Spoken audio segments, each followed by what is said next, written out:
4 de lo que sería física en la parte de lo que serían fluidos. Les empiezo a presentar la pantalla. Empecemos a ver.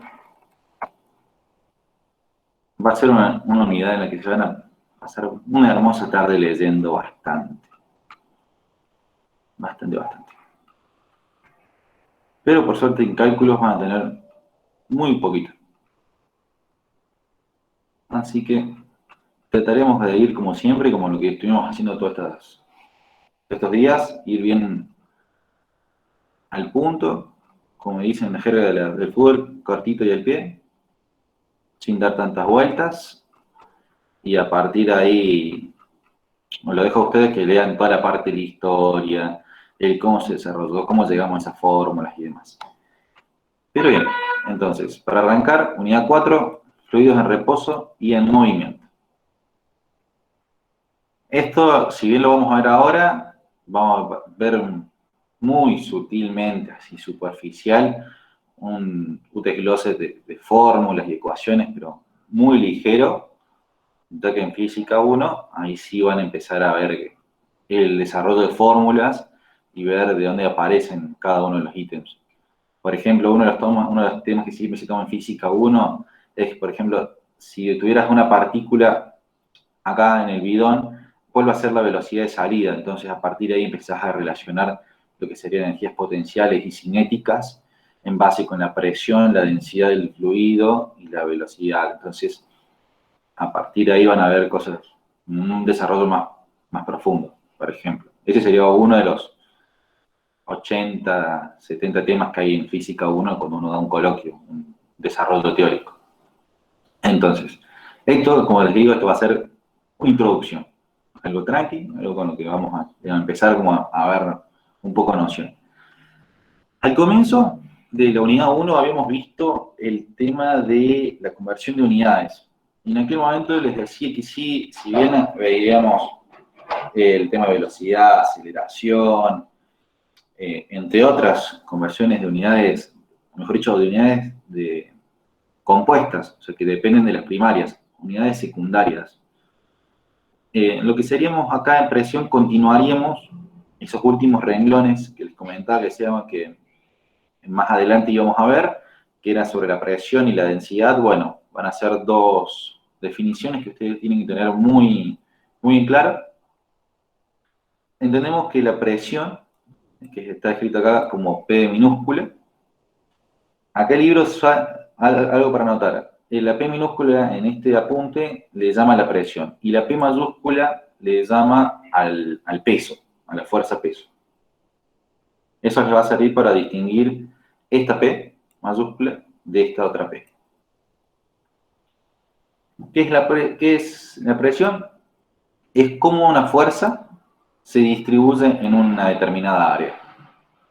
Entonces, como tenemos varias unidades de fuerza y tenemos varias unidades de área, vamos a tener que acá hacernos como una tablita sobre las unidades, en qué se va a estar midiendo. Acá les va a encontrar una breve historia. Tenemos como primera unidad, para que ustedes anoten, que un pascal es igual a la fuerza de 1 newton en 1 metro cuadrado. Realmente un pascal es una unidad de presión muy chiquita, muy ínfima, porque tengamos en cuenta que sería distribuir 1 kilo de papa, por decirlo, en 1 metro cuadrado. O sea, sería una presión muy pequeña. Por eso, cuando hablamos de pascales, solemos utilizar más a menudo el hectopascal. El hecto, recuerden, vimos en la unidad 1, en la tabla de múltiplos y submúltiplos y los prefijos. Bien, tenemos la unidad, el deca, el hecto y el kilo. Entonces, hay que tenerlo eso en cuenta. Entonces, un hectopascal es 100 pascales. Es como un 10 a la 2. A partir de ahí, vamos a empezar a ver estas otras unidades. Realmente, a lo sumo, lo que podamos llegar a usar después del ingreso puede ser el bar. A lo sumo. Y eso quizás aquellos que tienen un vehículo a gas, un GNC, Cuando ustedes van a agarrar el GNC, van a ver el medidor de presión. Bueno, una de sus unidades, maneja 2 unidades esos medidores, cuando uno va a la estación de servicio. Uno de ellos es el bar. Entonces, a partir de ahí vamos a tener que un bar es un 10 a la 5 newton por metro cuadrado. Tengamos en cuenta que el newton metro cuadrado es pascales. Entonces, un bar es igual a 10 a la 5 pascales. ¿Bien? Entonces, a partir de ahí, como es 10 a la 5, acá lo que hace es decir, bueno, entonces en vez de ponerle un número tan grande a la derecha, pongámosle un número más chico a la izquierda para que no se nos vaya tan grande a este lado. Da igual, este es el primer renglón y este segundo renglón, apréndanlo con el que a ustedes más les guste, el que les quede más cómodo. Y acá encontramos un segundo tema, que es el Thor, que viene a partir del científico Tornicelli. Y el milímetro de mercurio en su momento sirvió para medir la presión atmosférica. Entonces, en este segundo párrafo vamos a encontrar todas las relaciones que hay. Acá tenemos un poco de la historia de cuál fue cómo nace sí, las relaciones que hay entre uno y otro. Por ejemplo, podemos ver que, por ejemplo, a presión atmosférica normal, o sea, una atmósfera, otra unidad de medida son las atmósferas. Una atmósfera es igual a 176 milímetros de mercurio, o también a 1101 hectopascales. No, perdón, 101.300 pascales o 1,013 hectopascales. Entonces, en esta oración está la clave. Entender el vínculo entre mercurio, pascales con la atmósfera. Y si tenemos pascales, mercurio, podemos encontrar entonces el vínculo entre del mercurio al Thor. Realmente por ahí esto es como para que lo lean y a partir de acá pueden sacar las vinculaciones. Acá hay otra unidad, la unidad inglesa de libra por pulgada cuadrado. Nos encontramos acá. Bien. Y acá está la explicación de otra unidad que es el bar. Esto realmente lo dejo para que, como le digo, lo lean. Ahora ustedes saben que un bar es igual a 1 kilogramo de fuerza por centímetro cuadrado. Bien, entonces ya es una unidad más importante, porque la superficie en la que se va a distribuir esa fuerza es mucho más chica. Ya no estamos hablando de metros cuadrados, sino de 1 centímetro cuadrado. Entonces, esta unidad de bar es muy utilizada para cuando tenés que, por ejemplo, medir el tema de los neumáticos, o cuando ustedes vean mecánica de los fluidos, por ejemplo, una pala retroexcavadora, lo que serían los pistones hidráulicos, cuando tenés que calcular la distribución de las presiones y demás, siempre te va a convenir más un bar, porque la superficie, en comparado a un pascal que tenés que verlo por metro cuadrado, serían números muy grandes que realmente terminan confundiendo más que brindando una certeza y una seguridad al momento de ver una presión. Entonces, el hecho de tener varias escalas, hay que tener que ahí manejarlo. Ténganlo como algo más bien anecdótico todo esto, tomen nota, analícenlo, por ahí puede aparecer algún ejercicio de conversión de unidades, puede aparecer, pero nada muy sofisticado ni que le den mucha vuelta de rosca. Ténganlo como en la unidad 1 una tablita y aprendan a hacerle la tablita. La realidad es que cuando lleguen a física 1, física 2 y demás, esto va a ser algo muy anecdótico. Recién en mecánica de los fluidos pueden llegar a ver, dependiendo del libro que tome el profe, si va a ser un libro americano, un libro inglés, un libro alemán, cuál va a ser la unidad que va a manejarse ese libro. Pero la realidad es que cuando lleguen a aquel momento, las unidades ustedes lo van a ver con una fluidez que va a ser muy fácil. Acá hay una conversión importante, el de la libra pulgada cuadrada equivale aproximadamente a qué cantidad de pascales. ¿Ves? Acá, a medida que van leyendo el libro, estas hojas van encontrando las equivalencias. Acá está, de vuelta, una atmósfera, los 760 milímetros de mercurio, que antes habíamos dicho que era también igual a 101.300 pascales, que eso es igual a esta unidad en libras pulgadas. Entonces, a partir de ahí ustedes van a ir manejando. Importante, volvamos a empezar. Presión es fuerza por área. Y recuerden que decimos por cuando estamos dividiendo. Y cuando estamos multiplicando no se dice por. Se lee como si no hubiera espacios. Entonces ustedes que ven el video van a decir, bueno, presión es fuerza por área, o como decimos nosotros, fuerza dividida el área. Entonces, me voy a saltear esta parte y me voy a ir directamente a una. Después vamos a volver. Después volvemos, vamos a hacer toda la unidad. Pero quiero pasar directamente a qué nos va a servir la presión. Al principio de Pascal, que está en la página 108. El principio de Pascal es la base que se fundamenta todas las máquinas que utilicen pistones hidráulicos. Bien, o que utiliza algún sistema hidráulico. ¿Qué es lo que quiere decir? Que la presión que tengas en un sistema cerrado, hermético, la presión que vos tengas en un punto va a ser la misma presión que vas a tener en el otro. Entonces, uno tiene dos variables, la fuerza y el área. Entonces, ¿de qué se trata ese principio? De que si, por ejemplo, vos aplicas una fuerza, vas a la gomería, ¿no? Y tenés el gato neumático, que es el hidráulico, que es el clásico, que es un gato rojo gigante, largo, con el clásico palanca, y como con un simple movimiento, porque realmente no implica mucha fuerza, uno ve el que trabaja en la gomería sin ningún problema, mueve la palanca y hace levantar un vehículo de 2,5 toneladas sin ningún problema. Entonces, ¿cómo puede pasar esto? Y esto es gracias al principio de Pascal. Y es que, como las presiones tienen que ser iguales en un punto como en el otro, y teniendo la variable de la fuerza y del área, si uno aplica una fuerza considerable, o sea, nada extravagante ni dramática, apenas una sutil fuerza, pero lo aplicás en una superficie muy pequeña, va a generar una presión muy alta.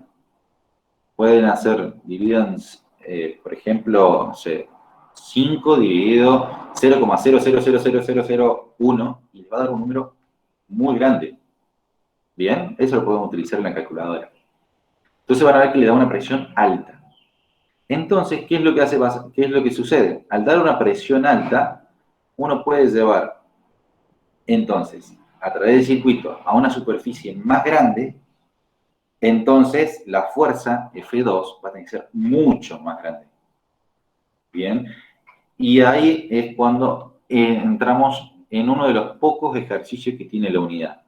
A través del principio de Pascal, lo que hacen es decirnos, bueno, si usted tiene la presión, una fuerza, tantos newtons, por ejemplo, en una superficie circular, así que recuerden, por favor, las fórmulas de superficie, la del círculo, del cuadrado, y hasta ahí nomás. Los profes por lo general no suelen dar otra superficie, un hexagonal, hectagonal, tetraédrica, no. Esas realmente descártenlas. Casi siempre son superficies de circunferencia. Dato de color. ¿Por qué usamos siempre la de circunferencia? Porque al no tener aristas, al ser todo el contorno igual, o sea, sin tener un punto de concentración, al no tener caras, sino ser una única cara, cuando uno la recorre, las tensiones no se concentran. Entonces, al no concentrar una tensión y distribuirse uniformemente alrededor de una superficie circular, o mejor dicho, cilíndrica, porque en realidad uno lo ve, si lo ve en 3D, sería un cilindro, en todos los puntos de la cañería se distribuye de la misma manera. Entonces, al no generar puntos de tensión, trabaja de mejor manera la cañería. Por eso es que un pistón hidráulico tiene forma cilíndrica, por eso las cañerías son cilíndricas y no de forma cuadrada. Entonces, es por ese motivo. Bueno, pero eso ya lo veremos en mecánica de los fluidos en tercer año. Volvamos a este tema.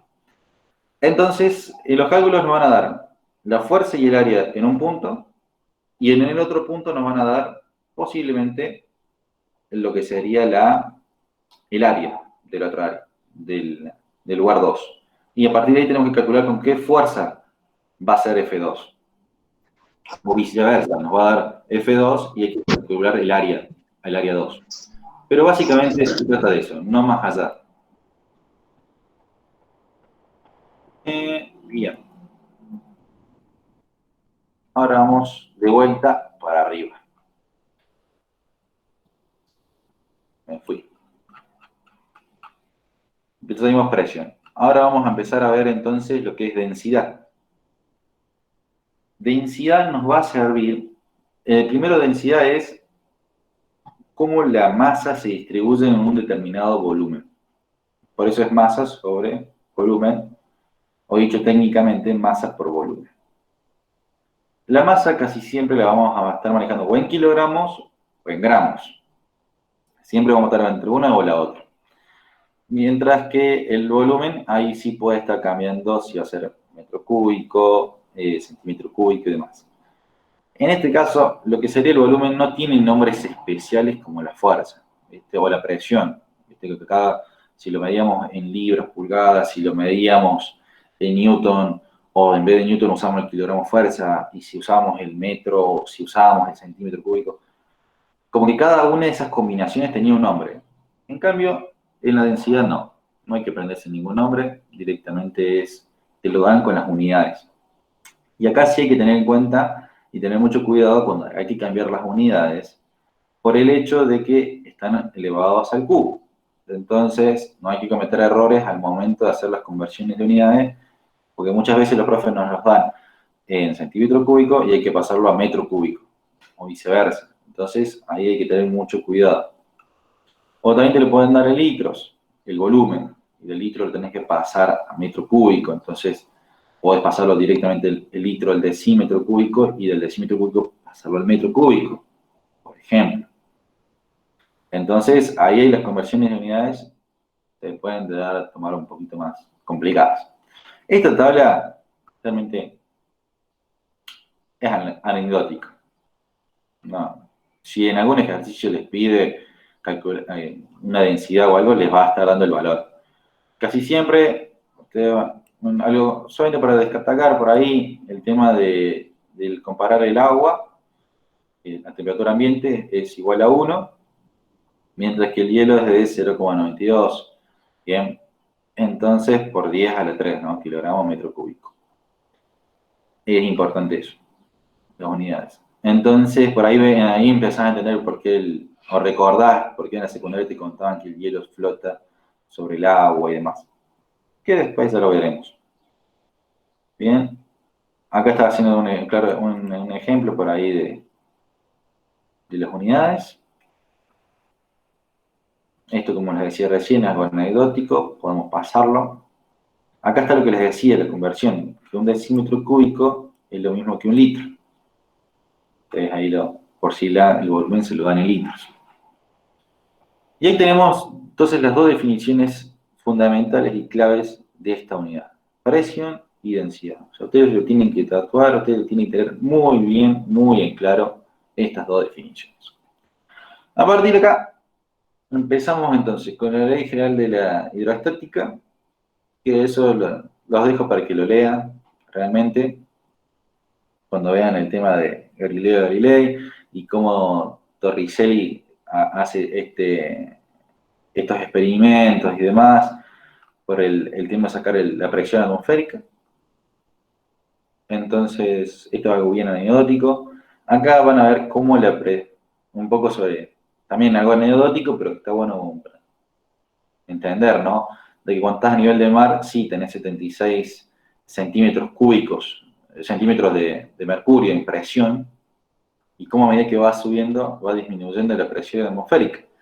Entonces, por ahí, no sé si alguno ha tenido la oportunidad de viajar o estar en grandes alturas, por ahí 1000, 2000 metros de altura, si es que alguno por ahí hizo el paso de Hama, pasó a 4000, 5000 metros de altura, cómo varía entonces la presión.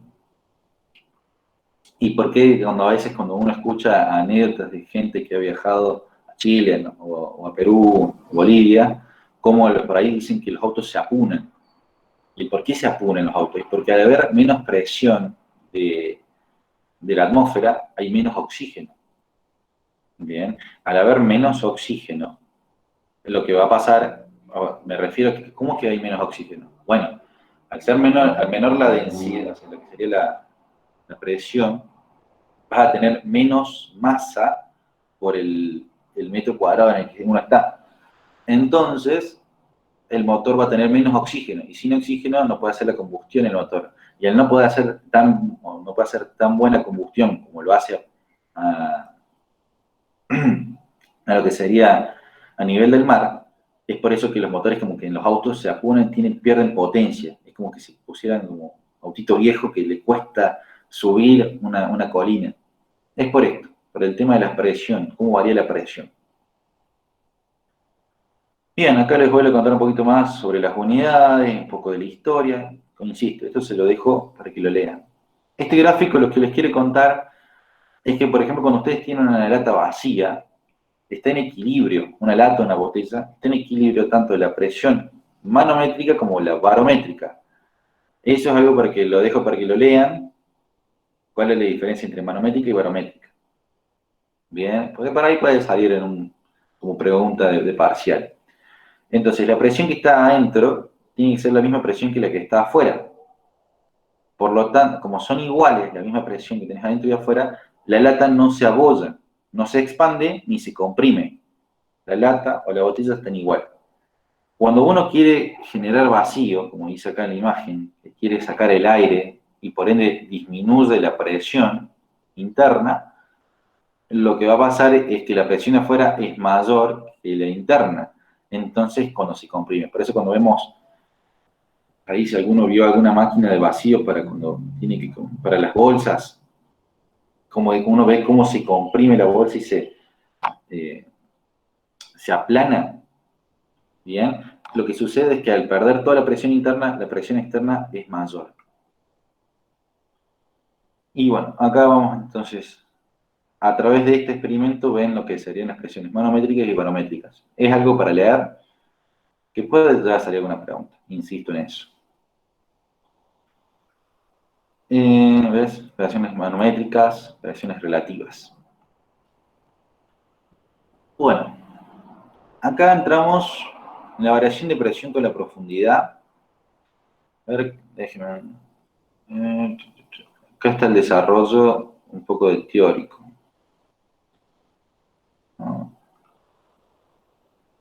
La ley general de hidrostática, la aplicación,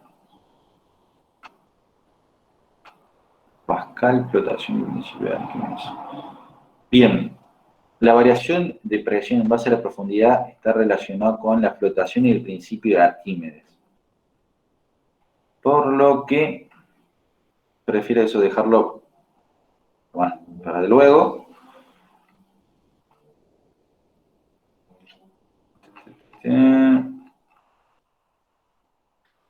La ley, y arranquemos primero con esto. Saltimos ese tema. Cuando vemos el tema de la ley general de la hidrostática, vemos de que si tenemos un sistema con varias cañerías que están interconectadas, esas distintas tuberías con distintas formas, diámetro, vamos a ver que siempre tenemos el mismo nivel del agua. Y esto se basa principalmente en el hecho de que tenemos la misma presión atmosférica. Como cada cañería va a tener la misma presión superficial y van a estar correctamente niveladas, o sea, el sistema está nivelado, y tener la misma presión superior, eso genera que tengamos siempre la misma altura, ya que la presión superficial nunca va a valer. Acá tenemos la descripción, que la presión que tenemos abajo, la presión atmosférica más la presión del líquido es siempre igual, porque el HA, esto es densidad. El primer ítem que vemos acá es densidad. Este es gravedad. Entonces, estos dos son constantes, porque es el mismo líquido que tenemos en todas las cañerías, en las cuatro, en la A, B y en la C y D. y el H es el mismo, es la misma altura. ¿Y por qué se queda a la misma altura? Porque tenemos la misma presión. Entonces, eso básicamente le está diciendo la ley general de hidrostática. Por ahí es, o para que lo lean un poquito, cuenta un poco sobre el despeje. Y con la primera ley hidrostática se aplica lo que siempre vemos a los albañiles cuando tienen que tomar niveles, utilizan una manguera con agua que no esté, que esté libre de burbujas de aire. Entonces pueden tomar el nivel de un punto al otro gracias a este principio. Porque ya que tienen la misma presión atmosférica.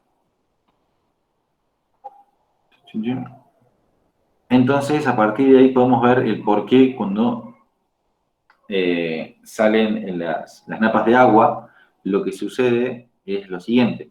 Tenemos una napa de agua que en principio está encapsulada, está encerrada por distintas capas de tierra y generalmente arcilla. Entonces, eso permite que no pase el agua de la capa de tierra hacia la superficie.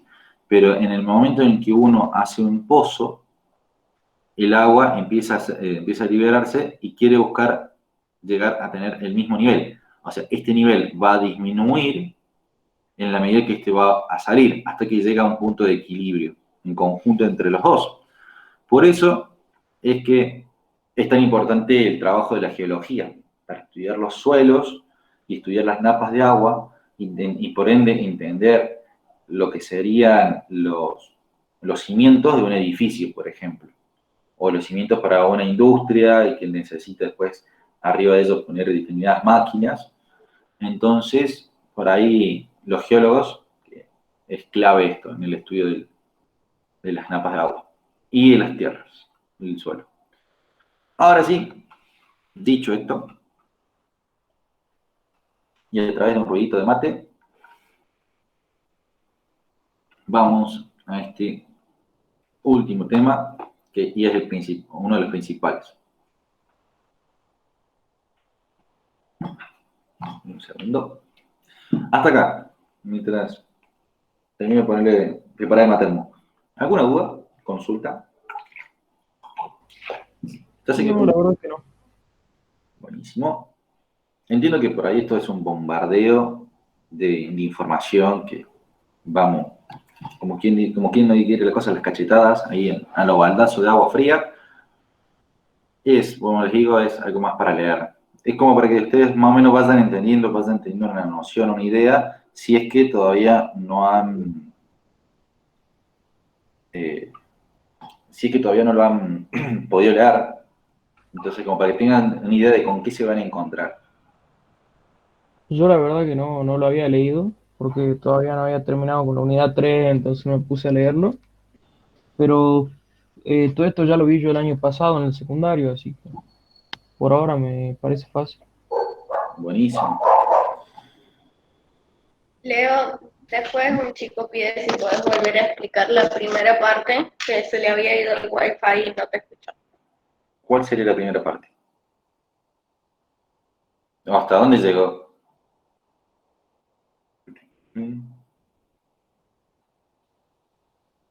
Si no, lo que se puede hacer es que después como queda grabado y queda directamente... ahí veo, Agustín Nicolás. Agus, si no, después como queda grabada la clase, ahí lo podemos repasar. Igual estuvimos viendo un repaso sobre las unidades. Primero queda presión, que es densidad. Después vimos un par de conversiones de unidades, más que nada de la parte de la presión, que tenés que por ahí saber lo que es mercurio, pascal, lo que es un torr, lo que es libra pulgada cuadrada. Y a partir de ahí, bueno, estuvimos haciendo un par de conversiones, densidad y el principio de Pascal. ¿Bien? Que todavía no vimos ejercicios. Cuando vemos ejercicios, por ahí si a alguno le quedó con alguna duda, lo va a poder sacarse sin ningún problema. Ahora vemos la variación de la presión con la profundidad, y acá vamos a ver el por qué es tan importante el tema de la presión, por qué por ahí dicen cuando uno compra, por ejemplo, un celular sumergible con IP65, que es la normativa que establece para ello, dice, mortal es sumergible, bien, pero ¿bajo qué términos? ¿Hasta qué profundidad? O compra un reloj sumergible, bueno, generalmente esos casos son para que esté sumergido hasta 1 metro de profundidad durante media hora. Ahí si el producto pasa esa prueba, a través de las normas, se le da la categoría de IP65 y uno lo puede vender. Principalmente para elementos que se van a estar en la intemperie. Por ejemplo, un reflector de LED que uno quiere poner en el patio, tiene que ser IP65 para que esté a prueba de la lluvia. Entonces, eso es algo clave, algo importante. ¿Y cómo lo vemos en cuanto a los fluidos? Esto, entiéndase, los fluidos, acá si bien estamos viendo lo que sería líquido, después vamos a ver que también se aplica para el viento. Recordemos que el aire también es un fluido, se lo considera como fluido. Entonces, acá vemos que el cuerpo está totalmente sumergido.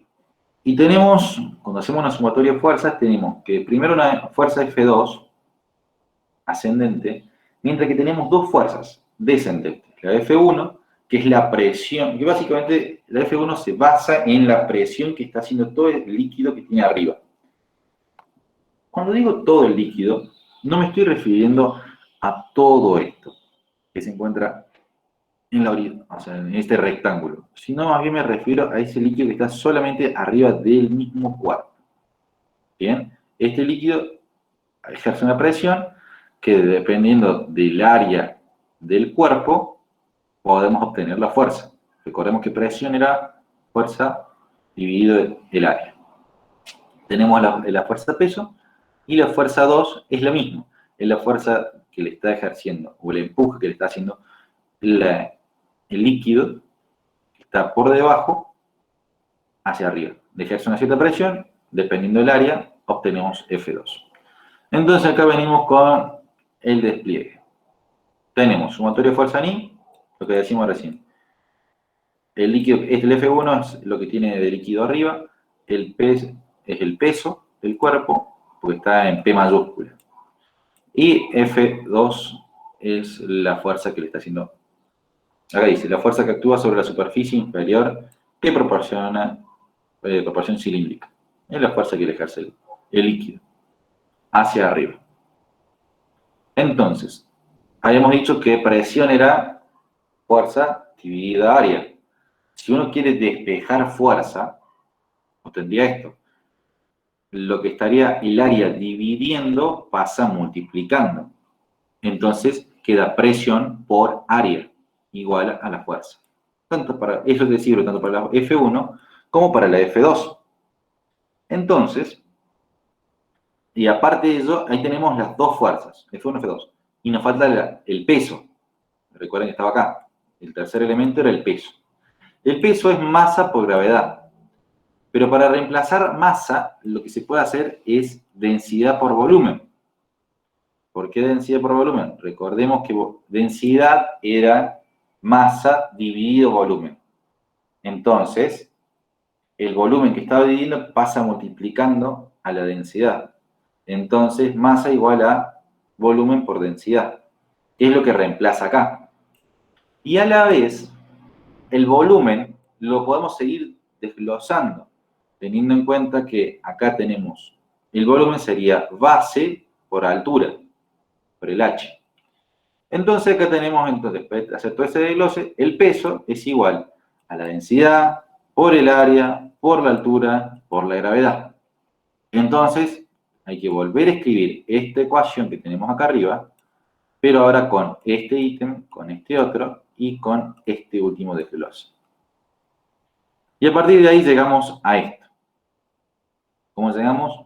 Recuerden que F2 era la positiva y F1 y P estaban en negativo. Entonces, estos dos negativos pasan para el otro lado como positivos, quedan así.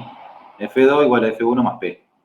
Entonces, acá tenemos F2, acá tenemos F1 y acá tenemos P. Lo que hacemos es cancelar el área. Bien, ya que es un elemento común a todos, se lo anula. Y nos quedamos entonces con que presión 2 es igual a la presión 1 más la densidad por la gravedad por la altura. Bien. Acá está.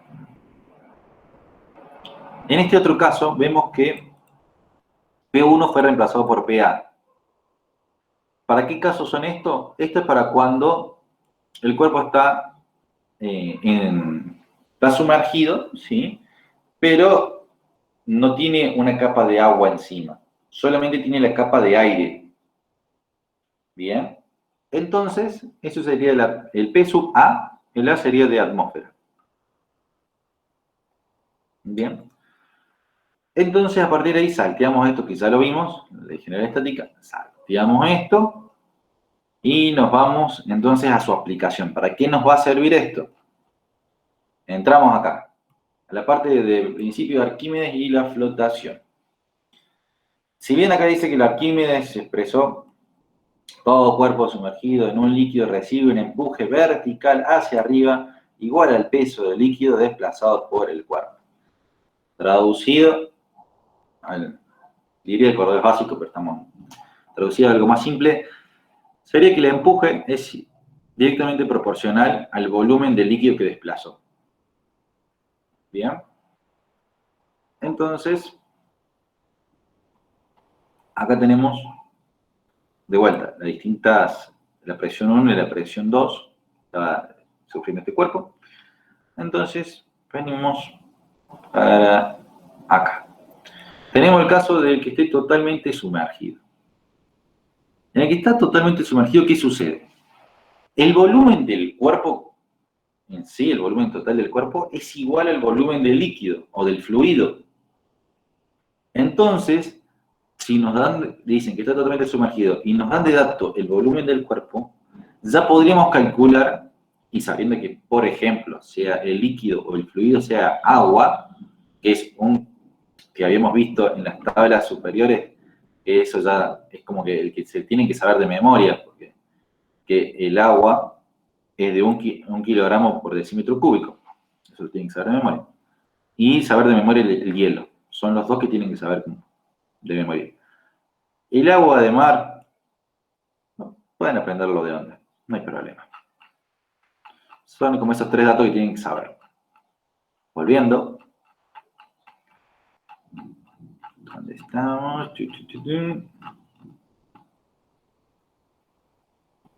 Completamente sumergido, me lo pasé. Completamente sumergido. Tendríamos entonces el valor del cuerpo que nos podría dar el enunciado del ejercicio, la densidad ya la sabemos, la gravedad ya la sabemos. Entonces ya sabemos el valor del empuje. Bien. Otro dato puede ser averiguar la densidad del fluido.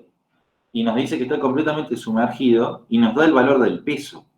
Si uno ya nos da el valor del peso, ya sabemos el valor del fluido, porque el valor del cuerpo y el valor del fluido son lo mismo, el volumen, perdón. El volumen de uno y el volumen del otro es el dato. La gravedad es el mismo.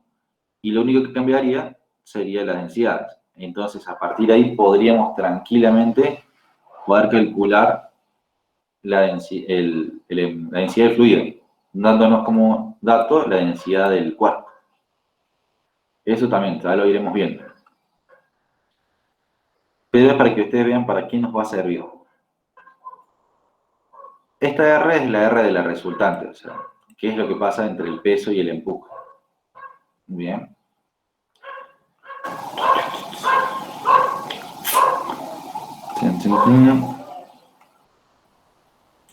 Acá tenemos entonces otra situación en la que tenemos el cuerpo parcialmente sumergido,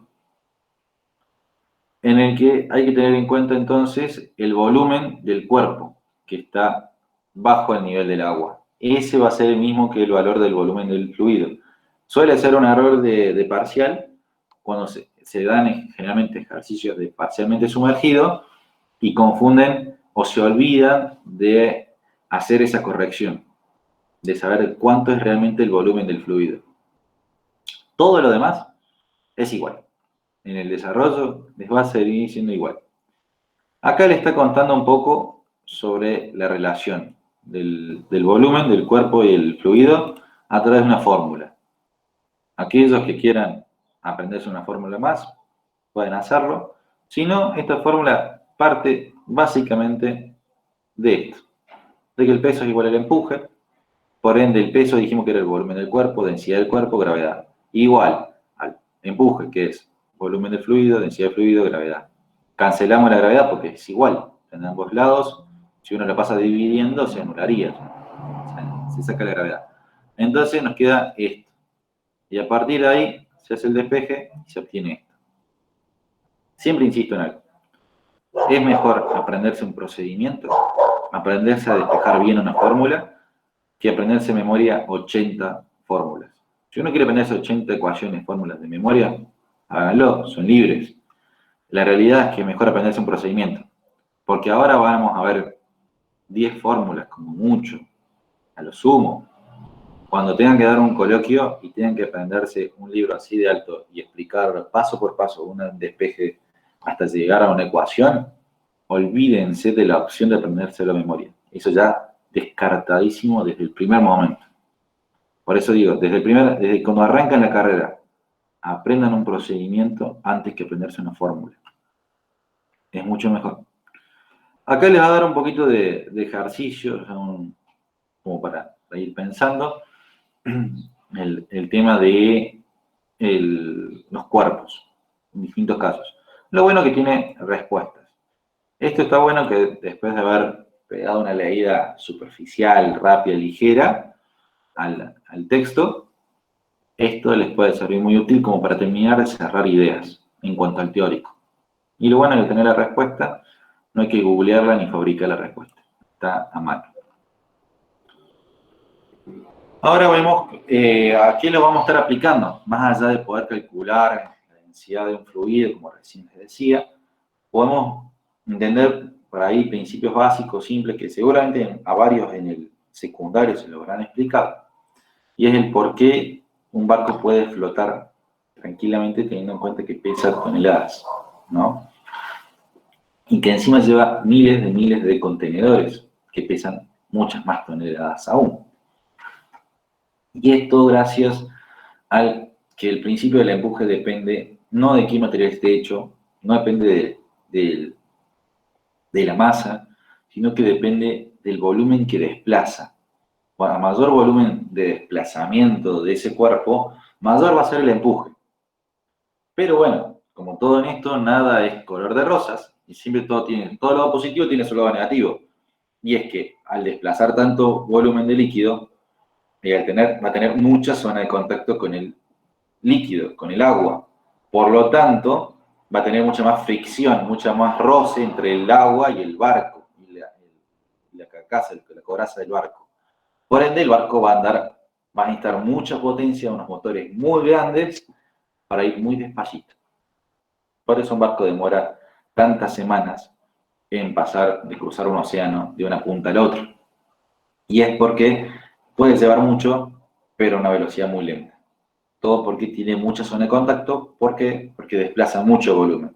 ¿Y por qué desplaza mucho volumen? Para que el empuje sea mayor que el peso y ese barco pueda flotar.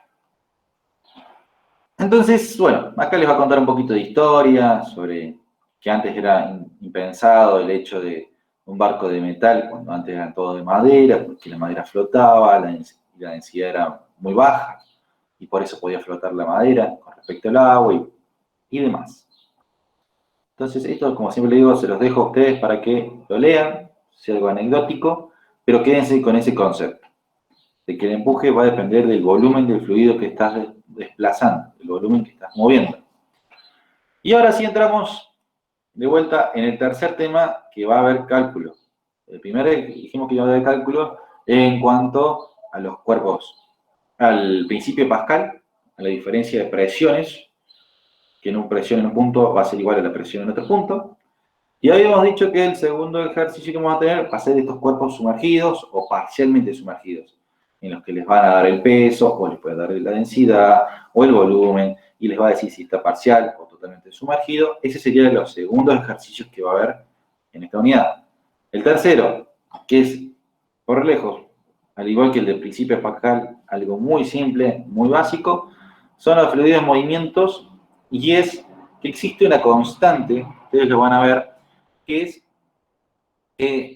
así como siguiendo con la idea de la conservación de la energía, que decíamos que por ahí la energía potencial se transformaba en cinética, y de la cinética se transformaba en la potencial y demás. Acá lo que vamos a ver es que una relación, así como antes veíamos una relación entre altura y velocidad, o sea, potencial y cinética, acá vamos a ver una relación que hay entre la velocidad del fluido y la presión del fluido. Y ahí puede llegar a haber un poco de confusión cuando hablamos de presión, porque, por ejemplo, lo que sería cuando si comparamos un balde de agua, lo comparamos con una hidrolavadora, cuando uno tira un balde de agua, uno recibe, por ejemplo, cuando recibe un balde de agua, se siente como un fluido te pega, como una cachetada así de agua del fluido, y se siente puede sentir como un pequeño dolor, una molestia por el impacto. Entonces, ¿qué es lo que pasa? La velocidad de ese fluido en el que se está moviendo es muy lenta. Entonces te produce, hay mucha presión. Entonces, dijimos que presión era fuerza dividido área. Entonces, si hay mucha presión, significa que cuando toque a una determinada área del cuerpo, vas a sentir una gran fuerza. Y por eso vas a sentir un gran impacto. Y por ahí te puede llegar a doler un baldazo de agua que te lo tire. En cambio, cuando estás con una hidrolavadora, están apuntando, ¿qué es lo que va a pasar? Supongamos que estás a 1 metro de distancia, vos vas a sentir una rápida y veloz brisa, como un vapor de agua, muy grande, pero no vas a sentir ese impacto, va a ser como algo muy suave. Entonces, el cuerpo habrá adquirido velocidad, pero habrá perdido presión. Al haber perdido presión, no vas a sentir como una gran fuerza que te esté impactando. Entonces, de eso se trata, de esta igualdad. Acá vamos a ver que en cuanto hay una igualdad que dice que el área, o sea, esta área, por ejemplo, por la velocidad que está circulando el fluido en ese momento, es constante. Entonces, el producto del área por esta velocidad es igual al producto de esta área por esta velocidad. Un ejemplo. Ustedes tienen en su casa la manguera abierta regando el patio, aquellos que tengan patio, aquellos que viven en departamento, pero imagínense que están en el patio regando, y ustedes ven que sale con una determinada velocidad. Bien, el agua. Cuando ustedes meten el dedo, ¿qué hacen? Reducen el área. Al reducir el área, la velocidad aumenta del fluido con el que está saliendo. Bueno, ese es un claro ejemplo de esta constante, que el área por velocidad es constante. Entonces, si ustedes tienen en un ejercicio que les dice, tenemos una cañería de un determinado diámetro, viaja a una determinada velocidad, le dice, más adelante va a cambiar a una cañería de un diámetro menor, por ejemplo, ¿cuál va a ser la velocidad? Entonces, ustedes ahí despejan, van a tener 3 datos, el cuarto va a ser la incógnita, despejan y van a saber la velocidad. Por ejemplo, pueden ir a un diámetro más chico, un diámetro más grande, pero en definitiva el ejercicio es el mismo. Es cómo varía la velocidad en función de cómo vamos haciendo cambiar el área. Y acá entra el principio de Bernoulli, con el tema de la conservación de la energía. Recuerdan que antes veíamos que la energía potencial era masa por gravedad por altura, y la energía cinética era un medio de la masa por la velocidad al cuadrado. Bueno, siguiendo con esa lógica, esta sería como la energía potencial, por decir, es energía a partir de presión, y esta sería la energía cinética del fluido, bien, porque tenemos la velocidad, el V1. Y también, como verán, es un medio. En vez de masa, tenemos acá la densidad del fluido. Entonces, vamos a ver que como las energías se conservan, o sea, estando en un sistema conservativo, habíamos dicho en la unidad 3 que cuando era conservativa porque no existía pérdida por calor. Y el calor se generaba por el roce. Cuando había rozamiento entre un cuerpo y el otro por una determinada distancia, lo que hacía es que ese calor, ese roce, generaba calor. Entonces se perdía energía calórica. Cuando era conservativo, no había rozamiento. Y al no haber rozamiento, la energía era constante en todos los puntos. O sea, no se perdía la energía mecánica. Y siempre jugaba entre la cinética y la potencial. Bueno, en este caso, en Bernoulli, lo que vamos a hacer es suponer que es conservativo, que no hay roce, cuando en realidad sí lo hay. O sea, el agua, el fluido con la cañería va a tener un roce, pero vamos a hacerlo despreciable. Entonces, imagínense o relacionen en su mente, esta es la energía potencial, esta podría ser la energía cinética del fluido, esto sería entonces la energía mecánica en un punto 1 y esta en el punto 2. Como para que ustedes tengan una idea. ¿Para qué nos va a servir esto? Esto, si no me equivoco. Bueno, esto tómenlo como algo teórico, anecdótico, después en física uno lo van a ver desarrollado, y es cuando ustedes ven este clásico ejercicio en el que analizan la energía que hay en este punto y la igualan a la energía que hay en este otro punto. De eso se trata Bernoulli, de ver cómo la energía se transforma de esto a esto. Pero como insisto, va a ser algo que ustedes van a leer muy tranqui. A lo sumo puede llegar a haber una pregunta teórica muy superficial, nada para alarmarse. Bien, esto por un lado. Acá vemos el tema del efecto Bernoulli, cuando hablamos de que si la conservación en esto de este sub y baja, si tenés mucha velocidad tenés poca presión, y si tenés mucha presión tenés poca velocidad. Acá nos está diciendo,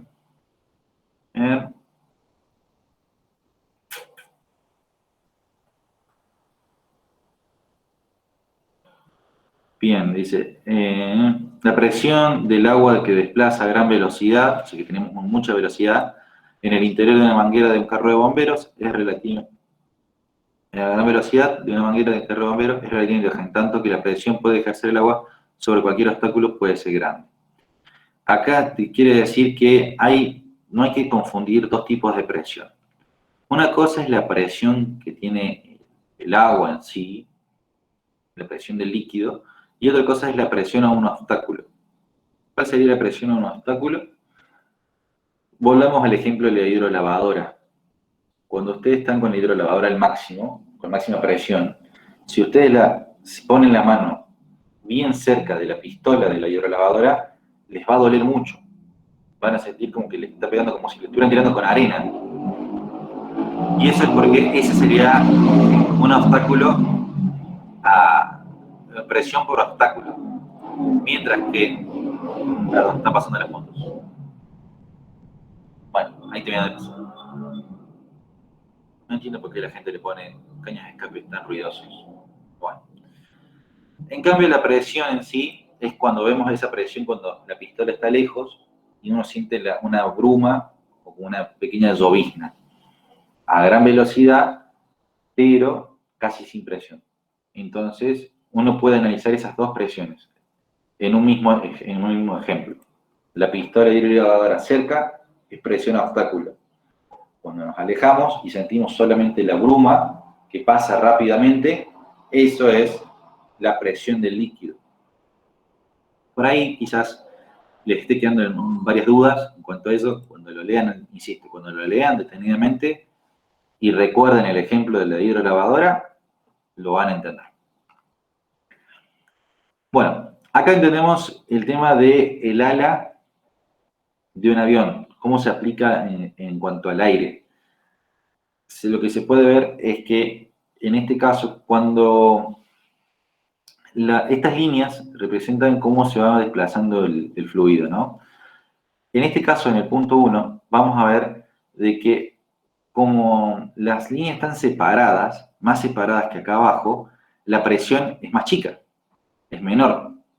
En cambio acá tenemos mucha presión porque está pasando la misma cantidad de fluido que acá, pero en un espacio mucho más pequeño, mucho más reducido. Entonces acá tenemos mucha presión, acá tenemos poca.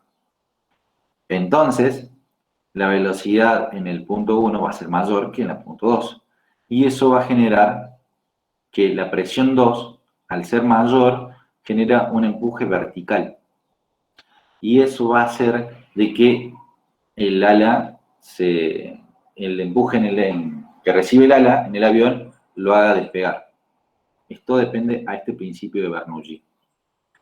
Si uno lo quiere ver totalmente al revés, sería, ejemplo, un auto de Fórmula 1, donde tratan que la presión sea totalmente inversa para que el auto esté lo más sujeto al piso, que la fuerza del aire lo empuje hacia abajo. Por eso, cuando vemos por ahí algún auto que tiene esos alerones, sutiles alerones atrás, ya sea en la cola, si es que es un auto con baúl largo, o si es un auto corto, chiquito, lo van a ver arriba, cuando termina el techo, van a ver esas como pequeñas, o se podría decir como una pequeña aletita para arriba. Lo que va a generar es todo lo contrario que está pasando acá. Y eso va a hacer que el auto se aplane, se achate para abajo. Bien. Al igual que, por ejemplo, cuando ven un auto que tiene un valijero arriba, esos valijeros aerodinámicos, generan el mismo efecto. Ese valijero lo que hace es, cuando va pasando por la velocidad, a medida que va adquiriendo velocidad, va haciendo que el auto se aferre más. Bien. Y de paso no termina siendo un factor de riesgo por un accidente, sino que en la medida que se pueda, ayuda a la estabilidad del auto, en la medida que se pueda. Entonces, dicho estos dos ejemplos del Bernoulli, acá cuenta un poco sobre el tema de la rotación, de cómo, por ejemplo, cómo la pelota, cuando uno ve en partido de fútbol o partido de básquet y demás, cómo el sentido de giro de la pelota hace que tenga una trayectoria curvilínea la pelota. Más allá de la curvilínea que le da la gravedad, cómo puede girar hacia la izquierda o a la derecha, por ejemplo. Entonces, eso va en base a... Acá les va a contar un poco sobre cómo funciona.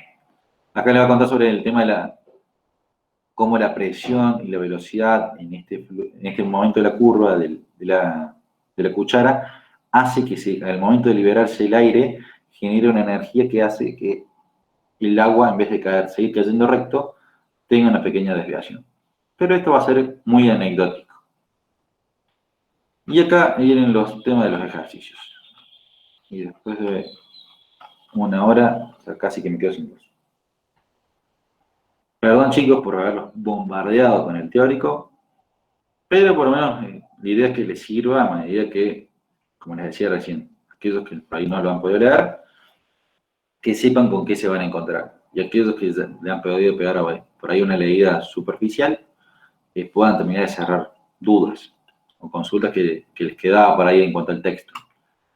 Antes de entrar en los ejercicios, ¿alguna duda de todo lo que estuvimos viendo? Yo, Leo, vos Sí, hiciste el ejemplo de la manguera, por ejemplo, con el agua y todo eso. sí. Vos, por ejemplo, si tenés una cañería a cierta altura, por ejemplo, de 2 pulgadas, y si lo reducís a 1 pulgada, ¿aumenta la velocidad de salida del agua o la presión de salida? No sé si entendés mi pregunta. Acordate que cuando reduzcas, cuando vos tenés la cañería, ¿no? Y viene el fluido bajando, o sea, bajando, o que ya de por sí tenga alguna bomba que empuje ese fluido. Si vos le reducís el área, recordate que era área por velocidad. Va a aumentar la velocidad.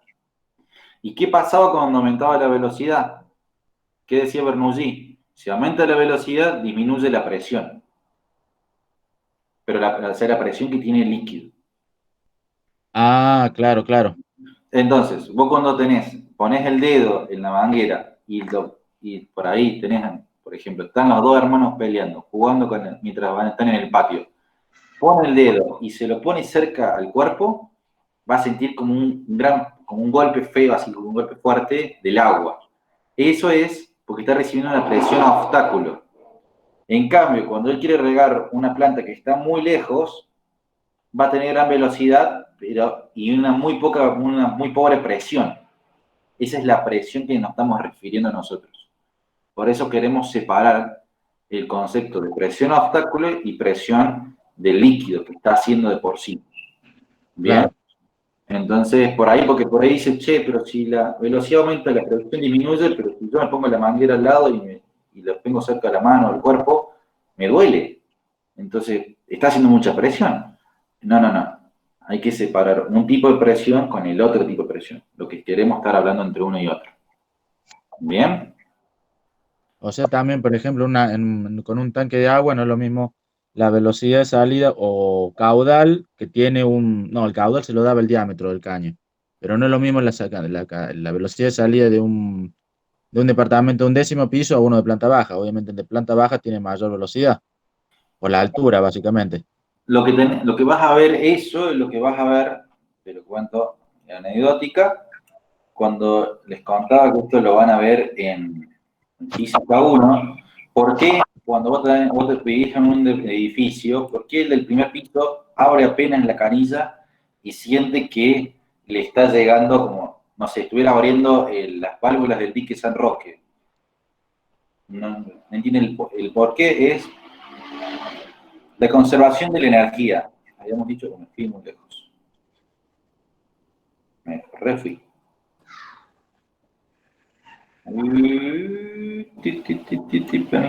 Acá estamos. ¿Qué decía la conservación de la energía? Habíamos hablado de que arriba tenemos energía potencial y por ejemplo, esta partícula que está allá arriba, suponemos donde está el cursor. Sí, Ahí vos no tenés velocidad. El líquido se parece que esa partícula está casi que quieta. Entonces lo que vos tenés allá arriba es potencial. Entonces, vos imaginate que la partícula que vos tenés en el 15º piso, teniendo en cuenta que cada piso mide más o menos 3 metros, o sea, 3 por 15, estamos hablando de 45, 50 metros de altura, imagínate la velocidad con la que va a bajar en el momento de la planta baja. Si vos haces una conversión, en realidad lo que vemos en física 1 es cómo aplicar esa conversión de energías mecánicas a esto. Entonces vos te podés imaginar a qué velocidad va a bajar el agua, va a salir de la canilla. Y vas a claro, entender el por qué los tanques están arriba de la casa y no al lado, no en el patio. claro, claro. Perdón, te Eh, interrumpo, Leo. sí. Respondiendo a tu pregunta, Bar, si es lo que son actividades obligatorias, sí hay de la unidad 4, ¿sí? Si bien no te ponen unidad 4, 5 y 6, sino que es solamente actividad obligatoria unidad 4, y ahí está metida la unidad 6 y la unidad 4, ¿sí? Lo que son ejercicios, en los simulacros nuestros de parciales, hay ejercicios acerca de la unidad 4 y 6, ejercicios, y sé que en el parcial te los toman más teóricos. ¿Cómo sería teórico? Es más analizando, por ejemplo, si tirás un kilo de plomo y un kilo de pluma, asumiendo que no hay fuerza de rozamiento, ¿quién llega primero? ¿El plomo o las plumas? Entonces vos tenés que analizarla y decir, bueno, es un kilo, tienen la misma masa, no existe fuerza de rozamiento, entonces los dos van a llegar al mismo tiempo, ¿sí? Son más para analizar los ejercicios, para pensarlos, ¿sí? Al igual que, por ejemplo, uno que suelen tomar es el de la cañería. Si tenemos una cañería y se ensancha o se estrecha el doble, ¿cuál va a ser su velocidad o cuál va a ser su presión? Y qué es lo que estaba explicando recién Leo, que le preguntó el ruso.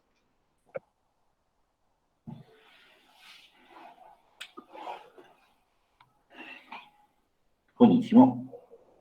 Bien. Esto era unidad 4, bien.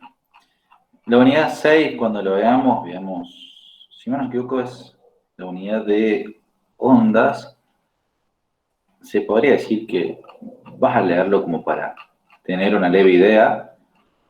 porque la unidad 6, sí, ondas, tipo de ondas, fenómenos ondulatorios, bien. Les cuento la realidad de esto. Siempre hubo un tema, una disputa, cuando antes estaba el director de cátedra de Física 1 con el del CINEU de Física, y siempre como que se tiraban la pelota para ver quién se hacía cargo de ondas. Como que el de Física 1 no le alcanzaba el año, el semestre, para poder darlo, y el de Física, Física y Cine dice, ¿para qué se lo voy a dar si todavía no tienen los conceptos, no lo van a terminar de entender? Para cuando lo quieran ver, estas ondas aplicadas en circuitos eléctricos y electrónicos, no van a entenderlo mucho.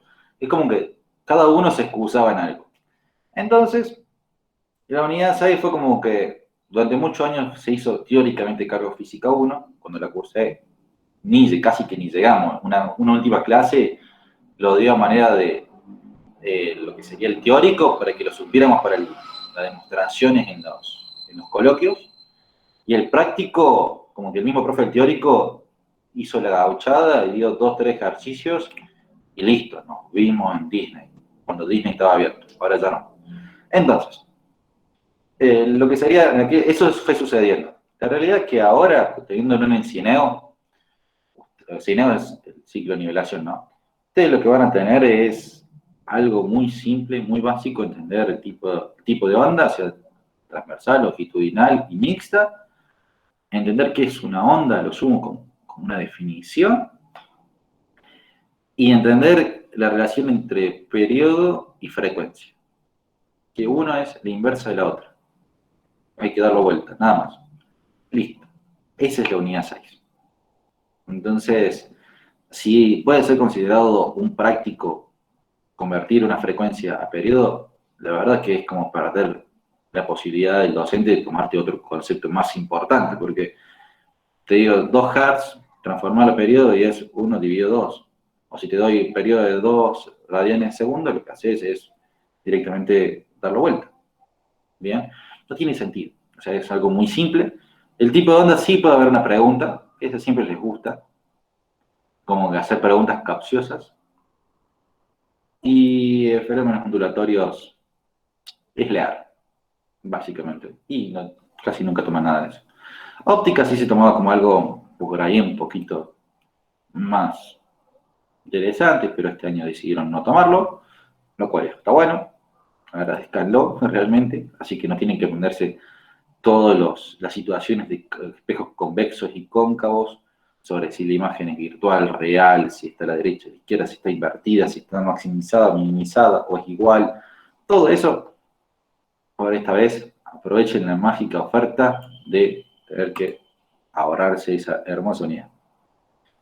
Entonces, de esto que dijimos que era ahora sumo una pregunta, de esto de mecánica de fluidos sí van a haber ejercicios bastantes, y puede llegar a haber alguna pregunta en cuanto a Bernoulli, quizás, puede llegar a haber algo. El ejercicio de principio de Pascal va a haber,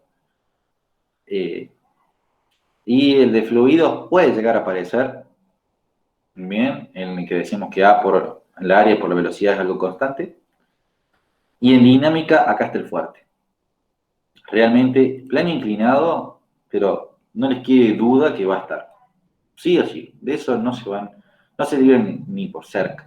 Y que el plano inclinado te lo relacionen con el trabajo es casi como que va de cajón. Y va a haber otro más simple de energía. Siempre se manejan en eso. Y cuando tengas plano inclinado, no te quede duda que vas a tener la fuerza de rozamiento. Sí, total. Es como cuando te vas a comprar una hamburguesa de carne, de pollo, lo que sea. Decidas, o vegetariana, decís, amplias el combo y vas a decir, bueno, sí, por un poquito más, amplío el combo, bueno, los profes hacen lo mismo. Amplían el combo y siempre te meten la fuerza de rozamiento. Y siempre va a estar el hecho del trabajo de la fuerza con preguntas capciosas sobre si es positivo o negativa, por ejemplo, el trabajo, porque tenés que entender el ángulo del coseno, que es lo que estuvimos viendo en las clases pasadas. Esas siempre van de cajón. Así que, cito. Igual que en plano inclinado también, que te pueden pedir que des no sé, la fuerza del rozamiento con su respectivo signo, que también depende de dónde vos coloques los ejes, va a ser el resultado. Por lo general da siempre, en algunos ejercicios da igual cómo pongas los ejes, te da el resultado, pero no siempre. Después, ahí, disculpa, ahí. El trabajo, recuerden chicos, el coseno del ángulo alfa depende entre hacia dónde va el movimiento y hacia dónde apunta la fuerza que querés analizar. Si la fuerza de rozamiento y el movimiento van en el mismo lado, coseno de 0 grados es 1. Si la fuerza de rozamiento va para un lado y el movimiento va para el otro, ahí es coseno de 180. Y puede haber otros ejercicios en los que no tenés ni 0 ni 180, sino con 30, 45 o demás. Recuerden eso.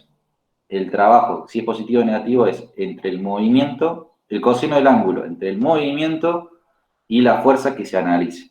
A partir de ahí tomás el ángulo. No depende del eje si para allá tomás la positivo o si para allá tomás el negativo. Porque si no, el profe no te sabría decir en un ejercicio que te plantea si el trabajo va a ser positivo o negativo. En ambos casos lo consideraría bien, sino que en realidad el trabajo se toma en base al movimiento y la fuerza que se está preguntando el profe en la consulta. No sé si querías decir algo más, Ro, aparte de esto del plano inclinado, fuerza, roce, trabajo. Algo así. no, que les iba a servir mucho lo de la frecuencia y periodo cuando vean taller y laboratorio. O sea, es importante aprendérselos ahora, cosa que ya cuando tengan taller y laboratorio sea un repaso y no volver a estudiar todo de nuevo. Y que en sí es sencillo. La mayoría de las carreras lo tiene en el segundo semestre, si no me equivoco, a taller y laboratorio, y el resto en algunas tienen en el primer semestre, como por ejemplo biomédica. Biomédica lo tienen en el primer semestre a taller y laboratorio. Junto con electrónica. Tienen taller de laboratorio. Lo que sería el resto, hay otras carreras que lo tienen en segundo, pero lo tienen en segundo año. Y ven lo mismo, pero con más teórico y más profundizado. En cambio, biomédica y electrónica lo van al comienzo como un puntapié inicial para empezar a ver circuitos. Pero sí, lo empiezan a ver ahí. Por ahí, por ejemplo, nosotros los electromecánicos lo vemos en segundo semestre, segundo año. Pero ahí lo vemos como los mismos temas, pero más en profundidad. Bueno, chicos, le arrancamos con el práctico.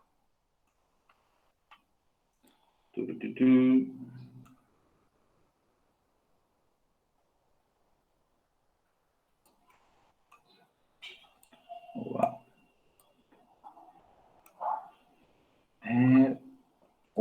Falta todavía.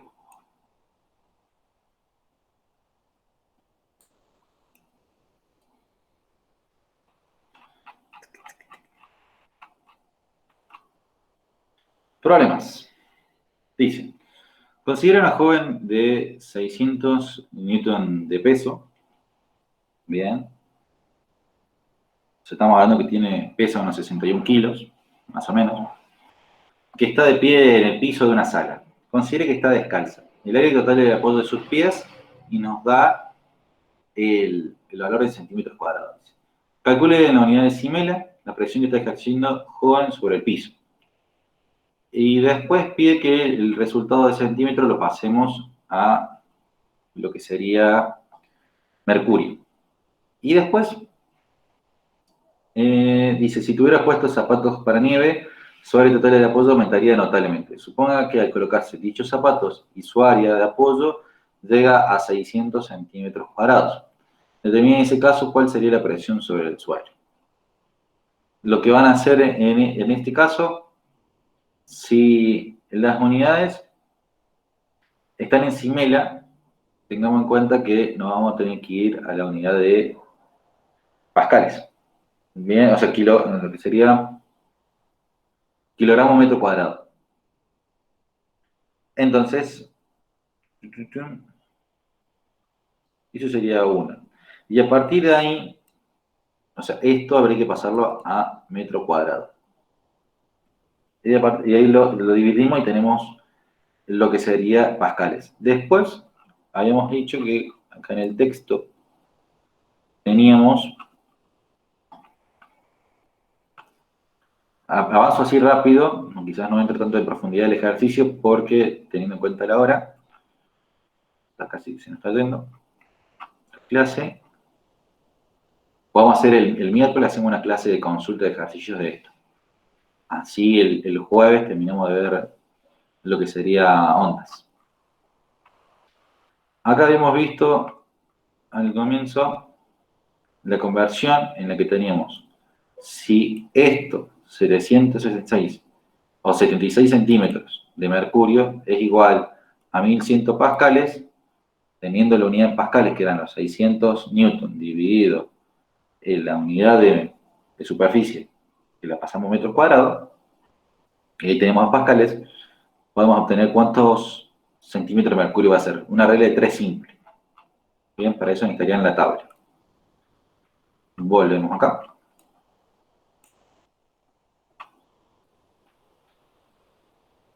Después hacemos una comparación, tenemos los mismos 600 newton, pero esta vez con esta superficie. O sea, esta superficie la pasamos a metros cuadrados, entonces esto nos quedaría en 0,06 metros cuadrados. Bien, pasamos 2 lugares, tenemos el decímetro cuadrado. Otros 2 lugares tenemos el metro. Entonces nos queda 0,06 metros cuadrados. Entonces 600 dividido esta superficie nos va a dar la otra presión. Y vamos a ver cómo disminuye. Entonces ahí vamos a entender el por qué por ahí se utilizan estos zapatos de nieve. Que parecen como si tuvieras unas raquetas de tenis atadas en el piso. Después vamos a ver cómo el peso ahora la presión va a aumentar cuando pasamos de esta superficie original, cuando está descalza, a cuando tiene tacones de punta. Entonces pasa a tener esta superficie. Ahora en el momento de cerrar la ventana.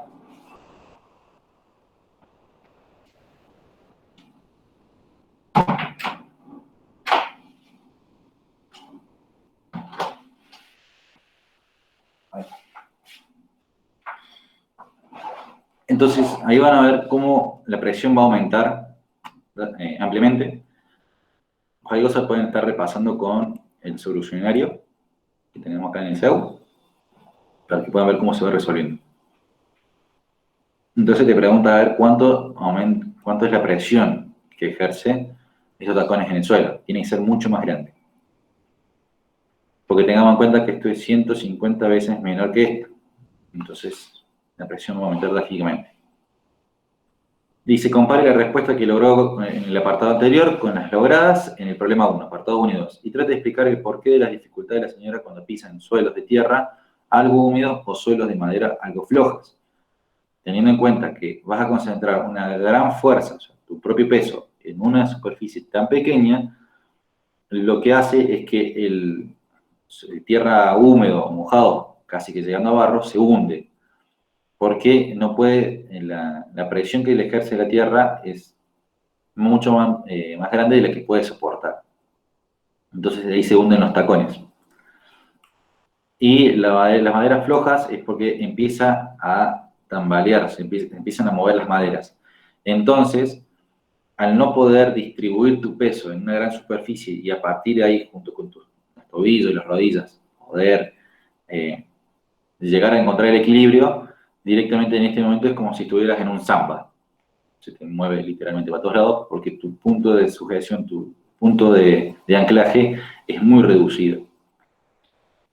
Después dice, el área total del apoyo de cimiento de un edificio es de 200 metros cuadrados. Un ingeniero informa que estudios realizados con el tipo de suelo ubicado bajo los cimientos indican que soporta una presión máxima de 4 por 10 a la 6 pascales. Entonces dice, calcule el peso máximo que puede tener el edificio. Bien, teniendo en cuenta que dijimos que presión era fuerza dividida el área. Si tenemos la presión y tenemos lo que sería en la superficie, despejamos y podemos obtener el valor de la fuerza. ¿Y la fuerza qué sería? La fuerza peso. Entonces, ahí podrías, con un simple despeje, obtendrías esa respuesta. Suponiendo que el proyecto del edificio propone un edificio cuyo peso es mayor que el calculado en el punto anterior, ¿cómo resolvería el problema? Bueno, si el peso es más grande, bien, utilizamos el principio de Pascal. El principio de Pascal dijimos que si la presión en un punto igual en otra, lo que podemos hacer es aumentar la superficie. Si aumentas la superficie del área en sí, lo que va a pasar es que va a poder admitir mayor cantidad de fuerza y por ende vas a tener la misma presión. Bien. Indica, porque tengamos en cuenta que tu limitante es la presión. Entonces, tu presión siempre tiene que ser 4,10 a la 6. Entonces, la presión en 1 sería 4 por 10 a la 6 pascales, igual a, ponele que el valor que te dio acá abajo, por decirte que te dio no sé, un X valor, acá ponerle un valor 3 veces más grande. Para que esto tenga, te dé la igualdad, esto lo que está multiplicando pasa dividiendo, bien, y esto pasa por otro lado, entonces te va a quedar que el área va a tener que ser 3 veces más grande, por ejemplo. Eso es simplemente agarrar una hoja calculadora, jugar un ratito a despejar una fórmula y se hace. Después, un bloque de madera cuyo volumen es de 500 centímetros cúbicos, nos está dando el volumen, tiene una masa de determinada masa. Determine la densidad. Habíamos dicho que la densidad era cómo la masa se distribuye en relación al volumen, o sea, masa dividido volumen. Lo que hay que pasar es esto a kilogramos y esto pasarlo a metro cúbico. Después dividimos esos dos valores y es lo que nos estaría pidiendo la pregunta número 1. Pregunta número 2. Si en lugar de calcular la densidad del bloque de madera que detalla el enunciado, a este mismo bloque lo hubiera cortado por la mitad y luego hubiera medido su volumen y su masa, la densidad de la madera de esta mitad del trozo inicial será menor, igual o mayor que la densidad que calculó el punto 1, fundamente su respuesta. Va a ser igual. La densidad es una característica del material, ¿bien? Entonces, si el material es uniforme, que eso es lo que se supone, que es la densidad, porque suponemos que la masa está distribuida equitativamente en todo su volumen, si vos lo partís a la mitad, la masa va a ser la mitad, pero el volumen también va a ser la mitad. Entonces, la densidad va a ser igual. Pregunta número 3. Si ahora toma un trozo de la misma madera de volumen y nos dice, bueno, ya teniendo la densidad, la pregunta número 1, ahora nos están dando el volumen, calcular la masa. Esto es simple, tengamos en cuenta que densidad igual a masa sobre volumen, el volumen te lo da, la densidad ya la tenés del ejercicio anterior, lo que está dividiendo pasa multiplicando y obtenés el valor de la masa. Pregunta número 5. El bloque de plomo, cuyo volumen es de tanto, está apoyado en el suelo sobre un área de tanto. Bien, consulten la tabla 4.1 y 4.2 y ¿qué vas a tener en ese bloque? Si no me equivoco, vas a tener lo que sería la densidad en esas tablas. Sin más, no me equivoco. Entonces te va a pedir que le expreses la densidad de plomo.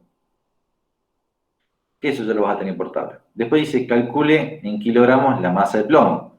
Si ya por tabla tenés la densidad y tenés el volumen, vas a poder obtener la masa, despejándolo. Después dice que considerando la gravedad como 9,8, querés determinar la presión. ¿Cómo vas a hacer? Si ya tenés la masa, masa por gravedad es el peso, o sea, la fuerza. Fuerza dividido esta área, vas a obtener la presión. ¿Quién te está pidiendo? Porque ahora veremos qué presión es fuerza dividida área. Bien. 6, 7, 8, 9, 10, 11, un par. Hay bastantes. Bien. 6. Cuando ascendemos en la atmósfera terrestre hay una disminución de la presión que explica la ley fundamental hidrostática, eso es lo que les contaba. Suponga que el aire una densidad aproximada de, bien, esta es la densidad del aire, y que la misma se mantiene constante mientras ascendemos hasta los 3000 metros. Ok. Entonces, suponiendo que la presión atmosférica a nivel del mar es de, esto es el valor de datos que lo veíamos en el teórico, determine la presión atmosférica en la ciudad de Córdoba, considerando que ésta se encuentra aproximadamente a 433 metros cuadrados, 430 metros sobre el nivel del mar. Los datos de la altitud se refieren al observatorio citado en varios observatorios de la ciudad de Córdoba. Dice el WhatsApp. Bien. Bien.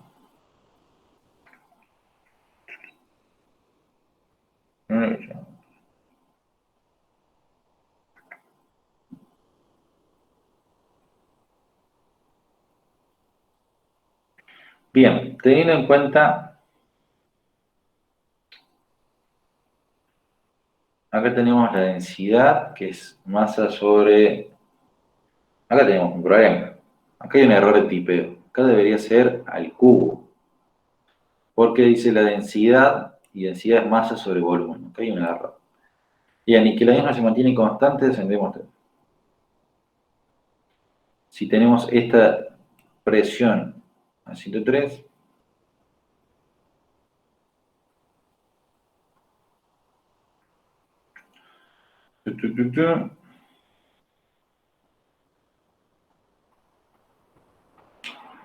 esto,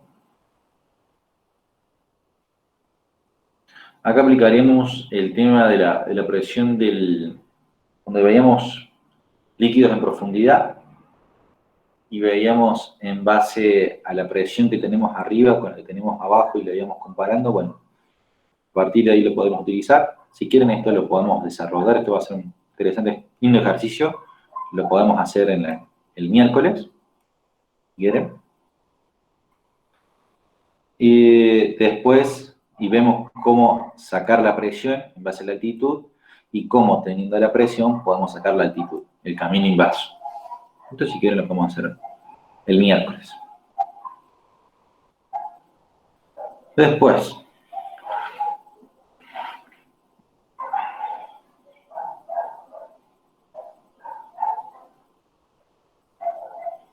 acá, para entender este ejercicio, es lo que les invitaba a leer sobre lo que sería un manómetro y lo que es un barómetro, y lo que es una presión relativa y lo que es una presión absoluta. Eso lo van a entender a medida que lo lean. Entonces van a poder entender este ejercicio, porque les pide la presión manométrica y la presión absoluta, o sea, la presión barométrica. O sea, la manométrica más la de la atmósfera. Entonces, esto lo podemos ver el miércoles, teniendo en cuenta que ustedes van a tener ahí 2 días o 1 día y medio para leer.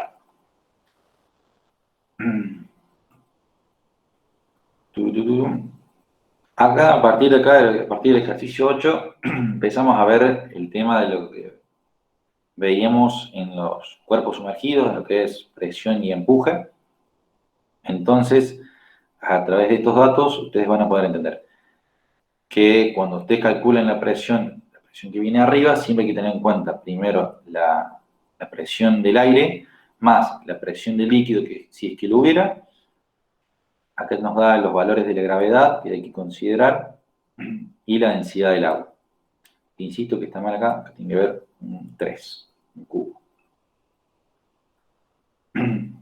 Entonces tenía el valor de la presión absoluta en el punto más bajo de la piscina, o sea, cuando les dice, insisto, cuando les dice absoluta es porque tienen que tener en cuenta la presión que les va a dar el líquido desde la piscina, desde la base hasta arriba, hasta la superficie, más la presión del aire.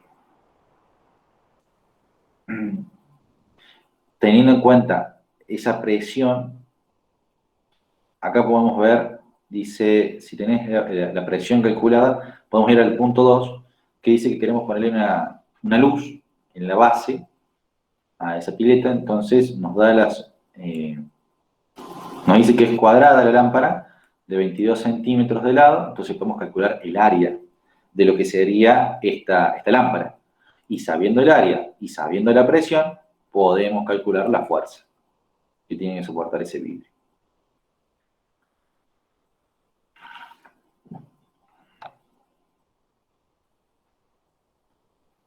Acá dice, para el cálculo de la fuerza del punto anterior, ¿importa la posición de la tapa? Si está en horizontal, vertical o oblicuo.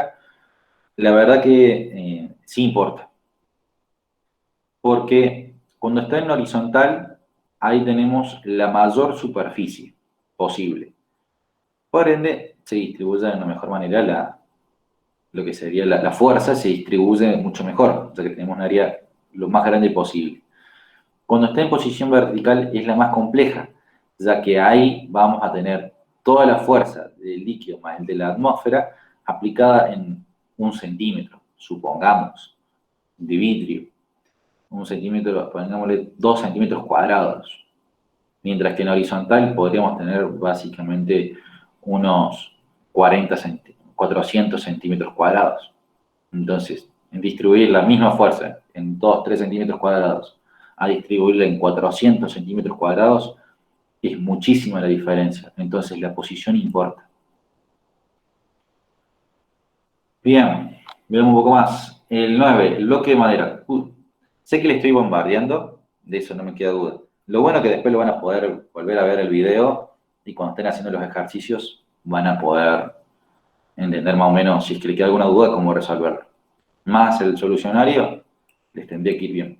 Y el miércoles sacamos dudas. El bloque de madera, cuyo volumen, insisto, volumen, nos da unidad, acá hay un error, que tiene que estar al de 3. Flota en equilibrio en el agua, manteniendo 2/3 de su volumen fuera del agua. Esto es clave. Da 2/3 de su volumen fuera del agua. O sea que solamente 1/3 de esto está en el agua. O sea que solamente 1/3 de esto es el volumen de líquido que desplazó. Y por ende, el empuje va a depender en base a 1/3 de los 10 decímetros cúbicos. Considere para la densidad del agua, estamos considerando el agua dulce a temperatura ambiente. Y la gravedad. Determina el volumen del agua desplazada, 1/3 de esto. El empuje del cuerpo es, recuerden la fórmula que era el volumen por la densidad por la gravedad. Y bien, y determine la densidad de la madera. Si sabemos que esto está en equilibrio, o sea que el peso es igual que el empuje, con eso podríamos, si calculamos el empuje, sabemos que eso es el peso.